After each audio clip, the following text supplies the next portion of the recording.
法治故事耐人寻味，不容错过。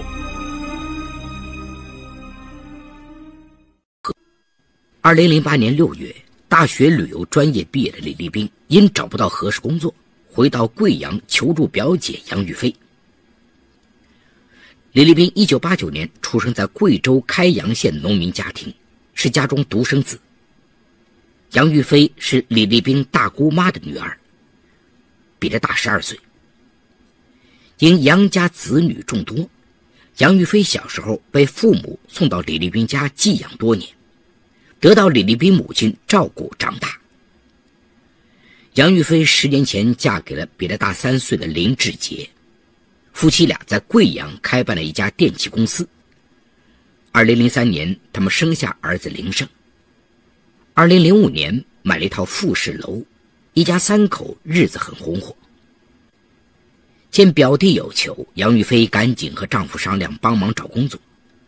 林志杰想起有位姓王的朋友刚好在贵阳市一家大酒店当经理，便请这位朋友帮忙引荐李立斌进入这家酒店做了一名调酒师，并安排他住进4人一间的员工宿舍。李立斌对表姐夫妻非常感激，常买上礼物去表姐家看望。2008年9月，李立斌与同酒店做大堂接待的李晶晶产生了恋情。李晶晶是贵州省六盘水市人，比李立斌大1岁，两个人的爱恋像火一样燃烧。可是由于都住在集体宿舍，想亲昵一下却非常不方便，只好去酒店开钟点房。可是李立斌那点工资很快就吃不消了，只好偶尔带李晶晶回宿舍偷欢。结果一次被突然回来拿东西的同事撞见，李立斌和李晶晶尴尬极了。让李立斌担心的还不只是偷欢被同事撞见的尴尬，更主要的是酒店规定内部员工不许谈恋爱。不久，他与李晶晶恋爱的事被酒店领导知道了，酒店对他们进行了警告，两人只好将恋情转入了地下。2009年2月的一天，是李立斌的轮休日，杨玉飞打电话让他来家里吃饭。吃完饭又聊了会儿天后，已是晚上11点，杨玉飞便留李立斌在家里住下了。第二天一大早，表姐和表姐夫将林胜送去幼儿园之后都去公司了。李立斌因为下午才上班，就一直赖在床上没起床。他拨通电话把李晶晶接了过来，两人无所顾忌地享受了一番激情。事后两人躺在床上聊天，李立斌向李晶晶讲起了很多家事。讲到表姐时，他不无感慨地说：我表姐从小在我家长大，所以对我特别好。李立斌的话让李晶晶眼睛一亮，那你干嘛不充分利用这个资源呢？李晶晶的话让李立斌的眼睛瞬间亮了起来。1个星期后，他特意买了礼物，再次来到杨玉飞家里。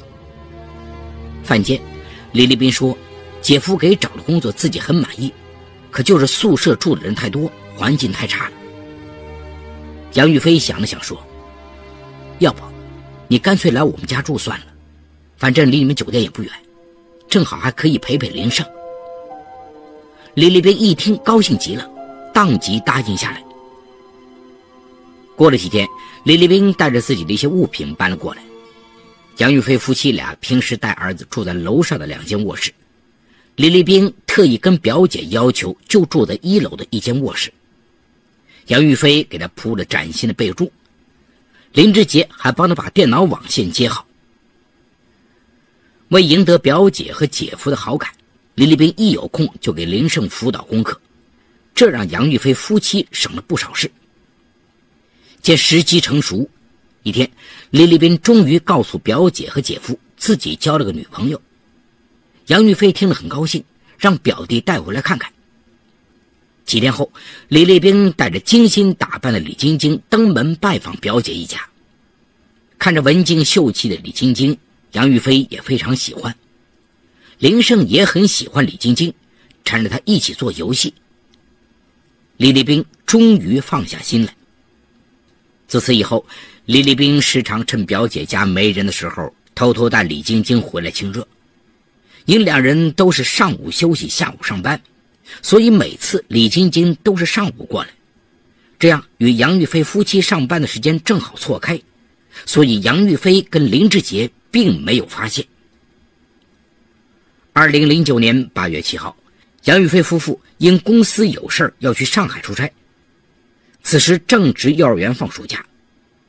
表姐对李立兵说，白天就让林胜自己在家玩，让李立兵负责带着吃早饭，午饭和晚饭都已经告诉餐馆送外卖，晚上李立兵回来后安顿着睡觉就行了。李立兵高兴极了。当晚9点，李立兵下班后便带李晶晶来到杨玉飞家里，好不容易把林胜哄睡着，两个人就自顾自地过二人世界去了。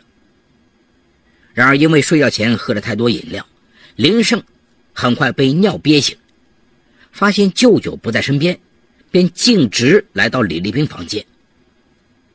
正在欢愉中的两个人吓得大惊失色，李立兵赶紧把外甥哄回自己房间。第二天又给林胜买了许多玩具，叫他不要告诉爸妈带阿姨回来的事。林胜似懂非懂地答应了。8月10号，杨玉飞夫妻出差回来了。几天没见妈妈的林胜吵着要跟妈妈一起睡。杨玉飞哄他说，你是男的，男的怎么能跟女人睡？林胜撅着嘴不高兴地说，为什么舅舅能跟阿姨睡，爸爸也跟妈妈睡？林胜的话让杨玉飞夫妻大为震惊，当即问儿子，这几天舅舅是不是带阿姨回来住？林胜便把李立兵带李晶晶回家睡觉的事儿说了出来。听完儿子的话，林志杰非常生气。本来他就不怎么愿意李立兵来家里住，只是妻子坚持才无奈的同意。现在他居然带女友来家里同居，这对儿子影响太不好了。夫妻俩争执了起来。杨玉飞认为他和李立兵如亲姐弟一般，又何必计较这点小事，得罪亲戚呢？看妻子如此坚持，林志杰便不再说什么。李立兵并不知道表姐夫的不满，还是隔三差五地带李晶晶回来，有时两人晚上下班后一起回来住下，第二天等表姐一家都走了再起床，以为这样就可以瞒过表姐和姐夫。可是毕竟家里又住进一个活生生的人，杨玉飞夫妻岂能不发现？见他们有所察觉，李立兵和李晶晶索性也不顾忌了。李晶晶大部分时间都住在这里。2010年1月初的一天中午，林志杰从外地出差回到贵阳，下飞机后直接回了家。因内急，他急忙放下行李，就急急地冲进1楼洗手间。刚打开门，就传来一声尖叫。林志杰吓了一跳，是李晶晶。原来前一天晚上李晶晶又来留宿了。上午李立兵有事先走了，李晶晶说洗个澡再去酒店，结果被林志杰撞了个正着。林志杰尴尬地退了出来，转身进了李立兵的卧室，结果发现李立兵并不在家。他气得在房间里转悠，却无意中在纸篓里看到了用过的安全套。林志杰气得狠狠摔上门，来到客厅闷头坐在沙发上抽烟。李晶晶红着脸从卫生间出来，不好意思地低头对林志杰道歉。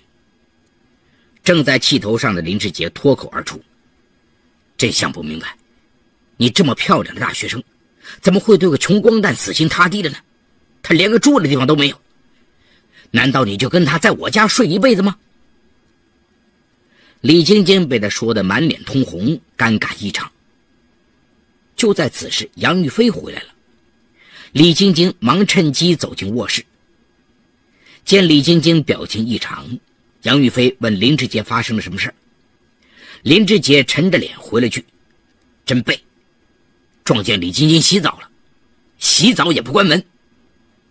说着就沉着脸甩手离开了。这天上班之后，李立斌发现李晶晶的脸色始终不好看，他心里很着急，想问问女友发生了什么事，可碍于同事的眼光，只好耐心等待下班。下班后，李立斌约出李晶晶，问她到底怎么了。李晶晶于是委屈地将林志杰讽刺她的话一五一十告诉了男友。说完，她叹了口气，对李立斌说：我们还是去租房子算了，省得在这儿看人脸色。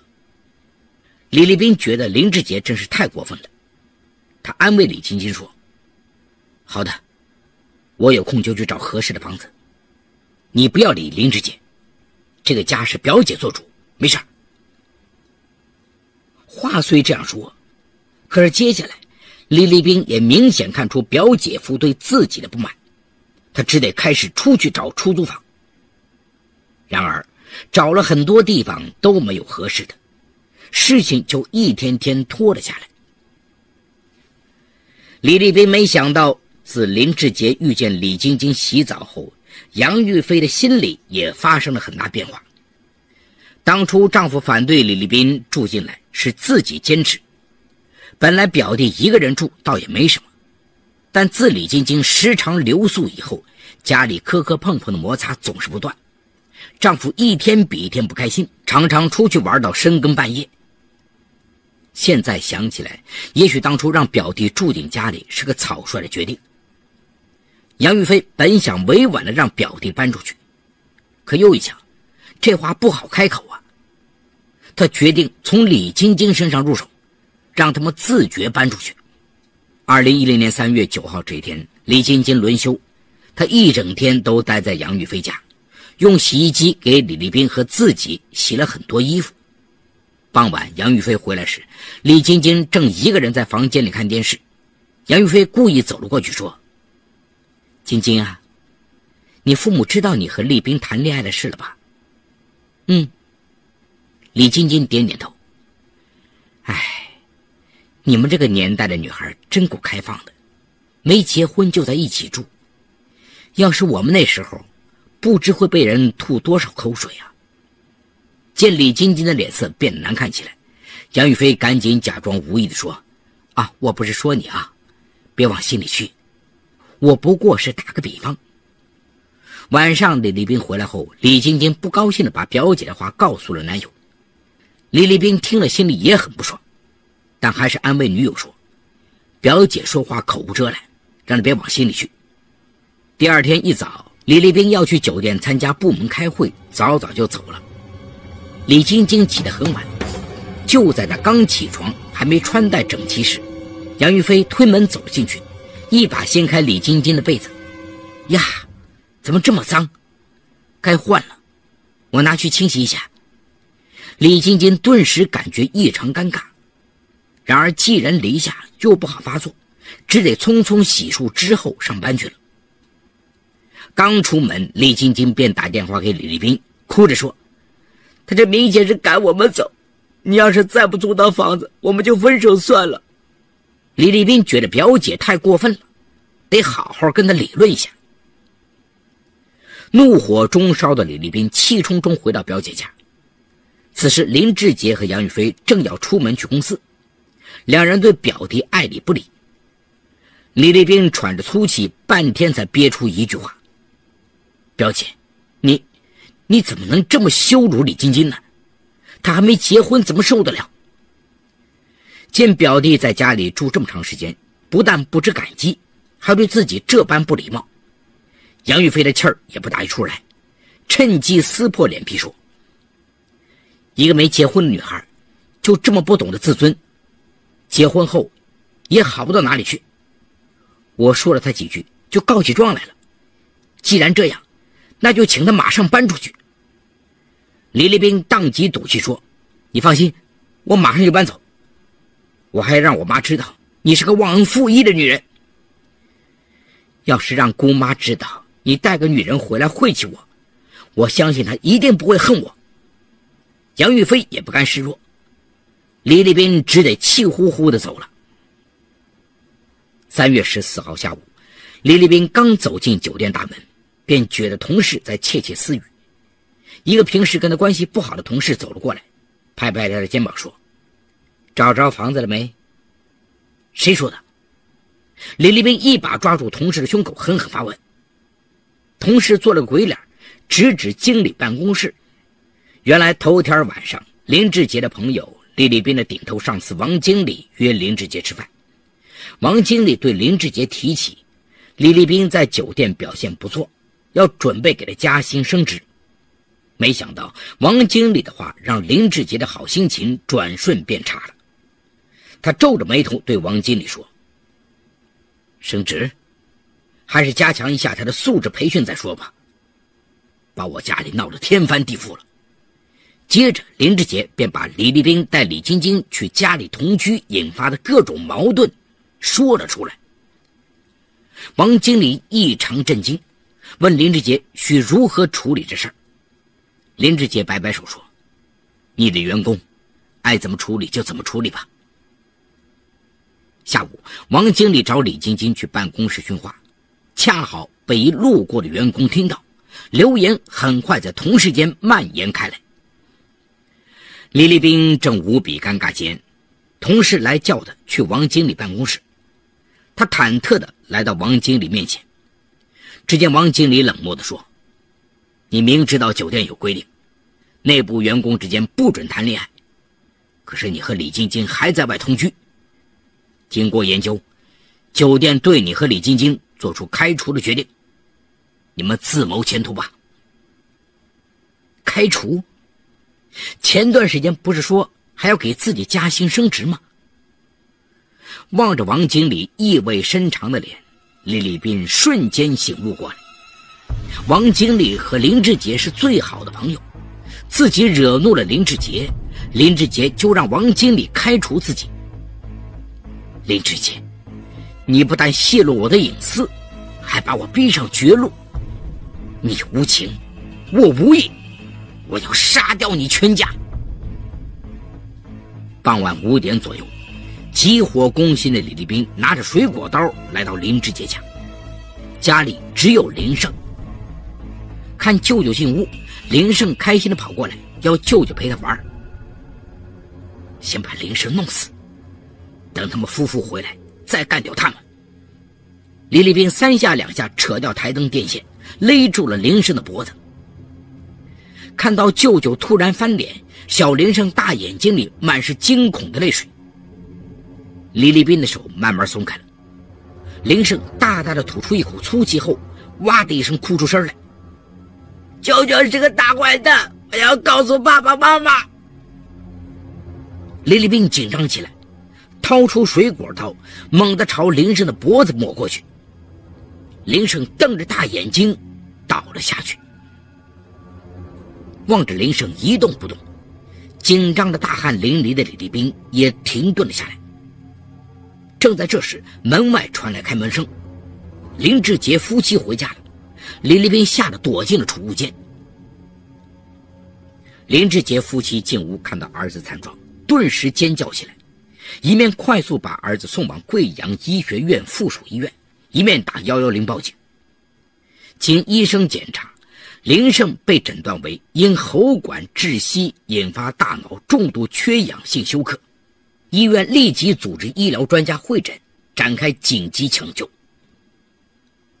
当晚10点，李立斌被云岩区公安分局刑警大队干警抓获。经审讯，李立斌对犯罪事实供认不讳。此时的他才感到了后怕，一再追问林胜的伤势怎么样，并流着泪说自己对不起表姐，更不该伤害无辜的小外甥。得知竟是表弟做下如此罪恶，杨玉飞夫妻痛恨不已。李晶晶得知男友为了自己竟然成了杀人凶手，一下从人们的视线里消失了。李立斌的父母也深感对不起侄女儿一家，终日以泪洗面。林胜虽然脱离了生命危险，但至今无法说话，而因为被电线勒紧所造成的大脑缺氧，更是引起了脑细胞损伤，加上受到巨大精神刺激，他变得整日惊恐不安。医生说伤愈后将引发不可预知的后遗症。林志杰夫妻俩再无心经营公司，他们搬离了原来的住所，带着儿子四处求医，到目前已花了20多万。2010年9月，贵阳市人民检察院以故意杀人罪将李立兵一案向贵阳市中级人民法院提起公诉。杨宇飞向法院提出了严惩李立兵的要求。好，故事说到这儿就结束了。